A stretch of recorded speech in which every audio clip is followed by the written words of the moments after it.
Alright, what's going on, everybody? It's another version of Andy's Automotive here. So we're going to install this. I'm going to try not to kill the video early here. Keep hitting the volume button. We're going to install this CTS lightweight underdrive pulley. I got the kit from Euro Tuning, so it is keyed, as you can see on the back here. It's got one slightly larger triangle spline, same as this on the crankshaft pulley. Nothing really wrong with this, so I'm going to keep it, obviously, just in case this pulley fails or anything like that. The rubber is actually still in pretty good condition overall. I would only install it in an emergency if this one failed and I had to get it towed or something. Otherwise, I would just buy a new one, because why would I put an old pulley back on if I can just put a new one back on?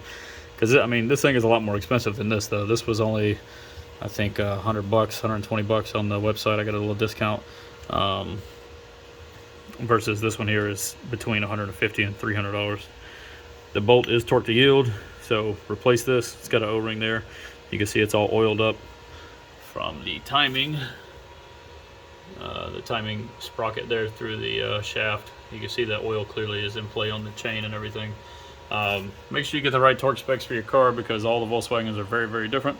I found a 2014 Passat. This is a 15, but when they put the 1.8 turbo back in, it was the end of 2014. So we're going to put our brand new bolt in. Same length. Everything is the same. There's a new O-ring already on there.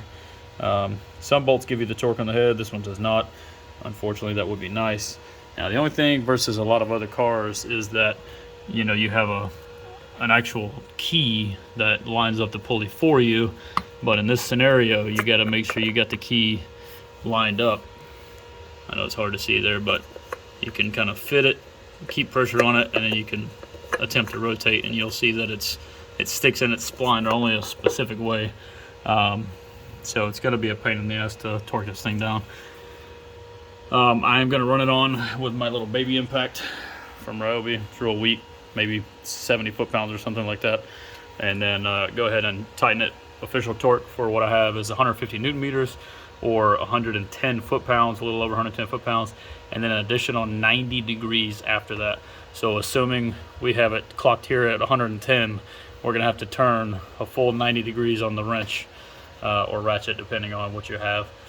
I have this big boy here, so I don't have to worry about, you know, torquing or whatever, and it worked just fine for my axles.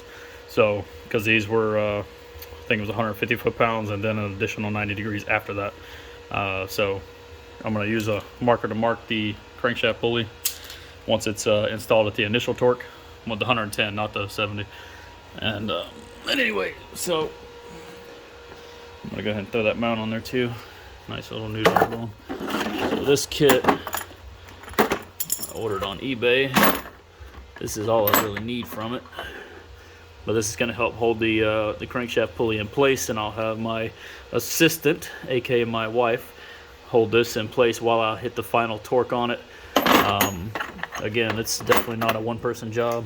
I do not recommend just hitting it with an impact wrench until it's tight. That's a pretty stupid thing to do for a torque to yield bolt, because if you have a really strong impact, you're going to break it, and then you're fucked.